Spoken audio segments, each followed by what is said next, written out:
تفسیر آیت نمبر 8 سے وَمِنَ النَّاسِ مَن يَقُولُ آمَنَّا بِاللَّهِ وَبِالْيَوْمِ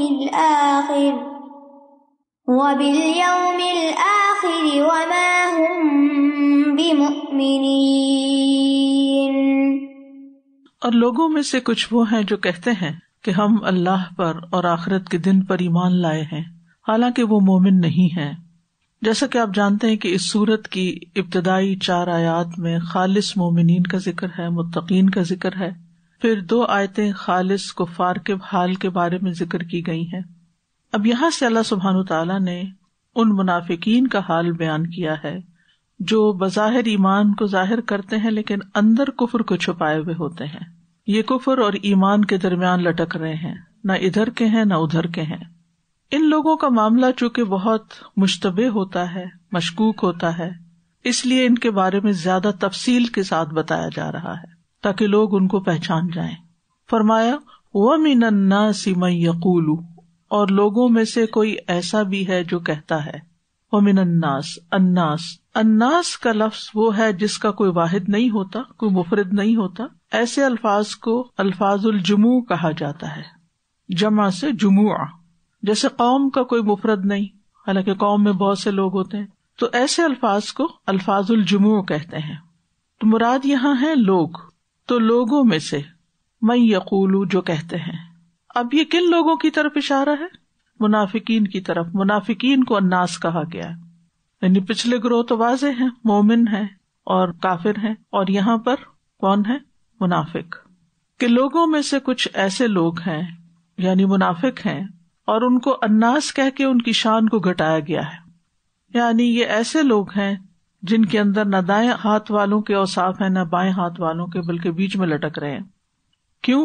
اس لیے کہ من یقول جو کہتے ہیں آمنا باللہ وبالیوم الآخر، ہم اللہ پر ایمان لائے اور آخری دن پر ایمان لائے، یعنی جو اپنی زبان سے یہ ظاہر کرتے ہیں کہ ہم ایمان والے ہیں، بس منہ سے بولتے ہیں، دل سے نہیں کہتے، یقین سے نہیں کہتے، ان کا ایمان حقیقی ایمان نہیں ہے۔ ایمان کی ڈیفینیشن پیچھے آپ کو بتائی گئی تھی، کیا؟ دل میں پورا یقین، تصدیق، زبان سے اقرار اور عمل سے اظہار۔ ٹھیک ہے، یعنی دل میں عقیدہ رکھنا، زبان سے اقرار کرنا اور اعضاء سے عمل کر کے دکھانا۔ تو ایمان میں نیت، قول اور عمل سب کچھ شامل ہے۔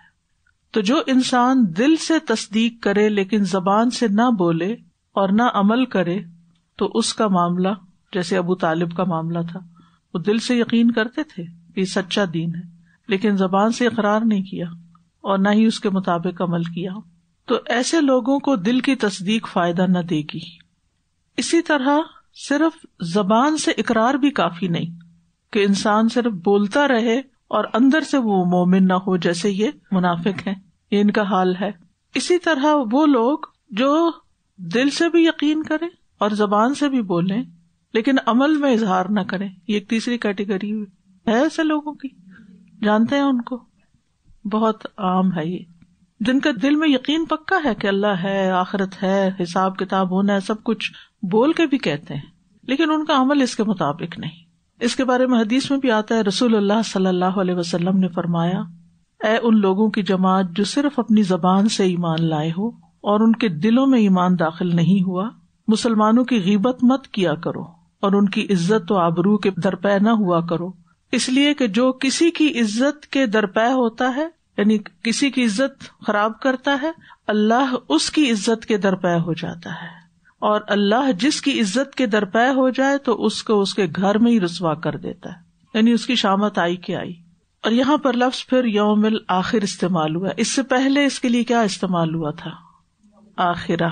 یوم الدین بھی آیا ہے اور آخرت مؤنث بھی آیا ہے، تو یوم کے ساتھ آئے تو آخر آئے گا، اور اگر ویسے آئے وَبِالْآخِرَةِ هُمْ يُوقِنُونَ، تو مراد اس سے وہی قیامت کا دن ہے، یوم القیامہ ہے، کہ لوگوں میں سے کچھ ایسے لوگ ہیں جو زبان سے بس کہتے ہیں کہ ہم اللہ پر ایمان لائے اور آخری دن پر ایمان لائے، لیکن وما ہم بمؤمنین، وہ حقیقت میں مومن نہیں ہے، وہ اللہ سبحانہ تعالیٰ کے نزدیک ایمان والوں کی کیٹیگری میں شامل نہیں ہے، لہذا ایمان والوں کے لیے جو خوشخبریاں ہیں وہ ان کے لیے نہیں ہیں۔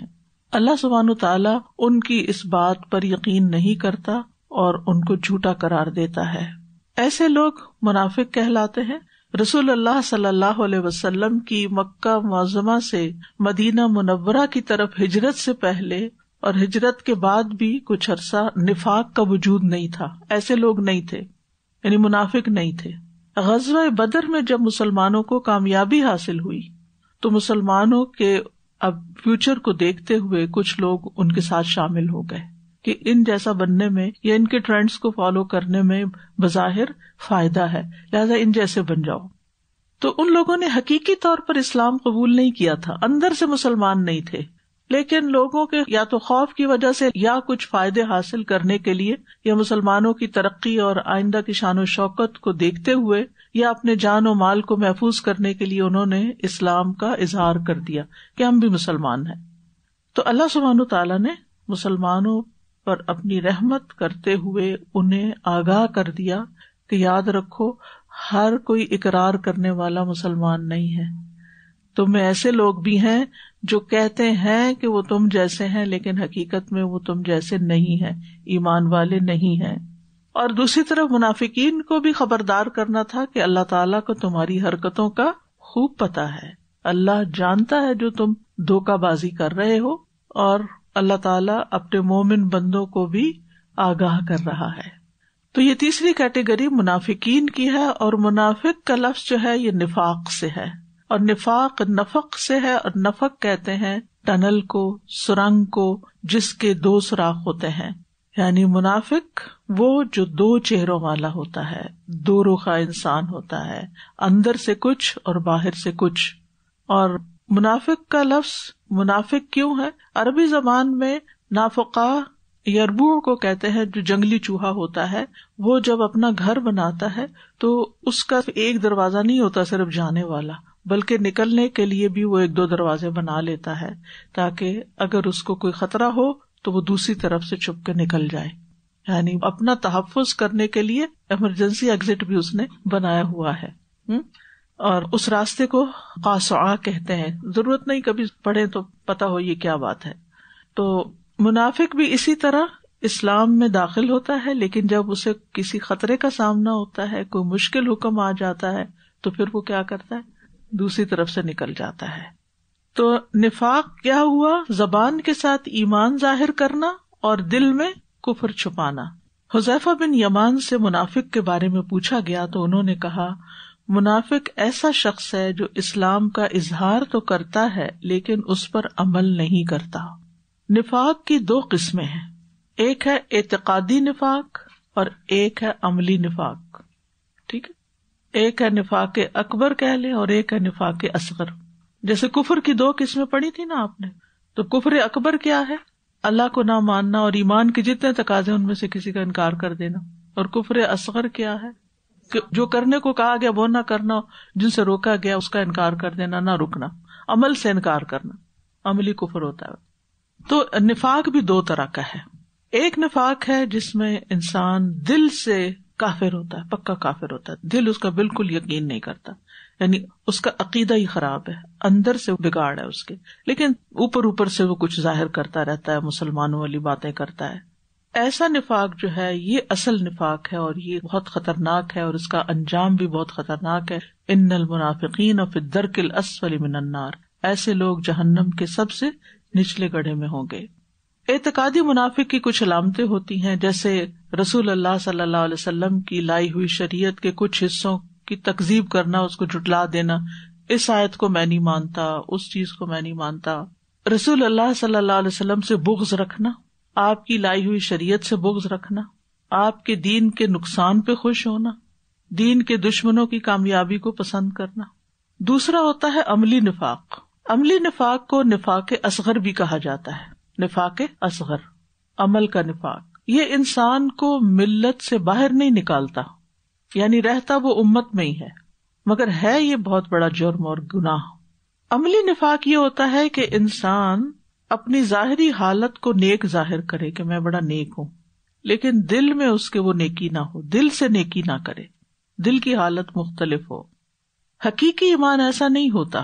حقیقی ایمان میں دل ساتھ شامل ہوتا ہے نیکی کرتے وقت، ٹھیک ہے، لیکن عملی نفاق اس کے برعکس ہوتا ہے. عملی نفاق کی کچھ علامات ہیں، جیسے نبی صلی اللہ علیہ وسلم نے فرمایا جس شخص میں 4 باتیں ہوں گی وہ خالص منافق ہوگا، اور یہ عملی منافق ہے. اور جس میں ان میں سے کوئی ایک بھی ہوگی اس میں نفاق کی ایک خصلت ہوگی، یہاں تک کہ وہ اس کو چھوڑ دے. نمبر 1، جب اس کے پاس امانت رکھی جائے تو وہ خیانت کرے. نمبر 2، جب بات کرے تو جھوٹ بولے. نمبر 3، جب وعدہ کرے تو خلاف ورزی کرے. اور نمبر 4، جب جھگڑا کرے تو گالی گلوچ کرے، بےہودہ باتیں کرے. منافقت کی یہ قسم جو ہے، یعنی جو جھوٹ بول دیتا ہے، دھوکہ دیتا اور یہ وعدہ خلافی وغیرہ کرتا ہے، یہ اس کو اسلام سے خارج نہیں کرتی. مثلاً اگر کسی شخص نے جھوٹ بول دیا تو آپ یہ نہیں کہیں گے کہ یہ کافر ہو گیا، یہ نہیں ہو سکتا، وہ رہے گا مسلمان ہی، لیکن اس نے جو اس کبیرہ گناہ کا ارتکاب کیا ہے اس کو بھگتے گا، اس کی سزا ملے گی اس کو اگر اس نے توبہ نہ کی. تو نفاق ایک طرح سے کفر ہے، ٹھیک ہے. تو نفاق اگر دل کا نفاق ہو، عقیدے کا نفاق ہو، دل میں انسان اللہ کو نہیں مانتا، رسول اللہ کو نہیں مانتا صلی اللہ علیہ وسلم، تو وہ کیا کر رہا ہے؟ کفر کر رہا ہے. اور اسی طرح یہ بھی کہا جاتا ہے کہ منافق جو ہے وہ کافر سے بھی بدتر ہے. کیوں؟ کیونکہ وہ چھپا دشمن ہے، اور اس کا انجام بھی اسی لیے کفار کے انجام سے بھی زیادہ برا ہے.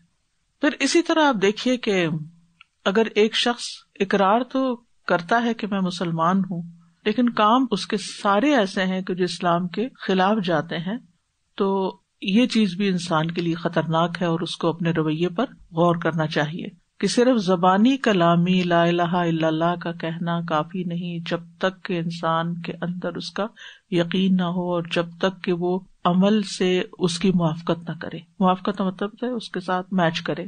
تو اس آیت سے جو باتیں ہمیں پتہ چلتی ہیں، نمبر 1، اپنے آپ کو مومن کہنے والے کے لیے ضروری نہیں کہ وہ مومنین میں سے ہی ہو، ٹھیک ہے. پھر یہ کہ دل کے پکے یقین کے بغیر صرف زبانی یا ظاہری اسلام قبول کرنا فائدہ نہیں دے گا، دل کا یقین بہت ضروری ہے. اور پھر اگر انسان ایسی چیز کا دعویٰ کر رہا ہے جو اس کے عمل میں نہیں، تو یہ منافقین کی مشابہت ہے. واضح خلاصہ کیا ہے؟ صرف زبان سے اقرار کرنا کافی نہیں. ایمان اصل میں دل کے پورے یقین، زبان کے اقرار اور عمل کی موافقت کا نام ہے. اگر کسی کے اندر دل میں یقین ہے کہ اللہ ہے اور یہ دین سچا ہے، لیکن عمل میں کوتاہی ہے اس کے، تو وہ بارڈر لائن پہ کھڑا ہے، خطرے میں ہے، اس کو اپنی اصلاح کرنے کی ضرورت ہے.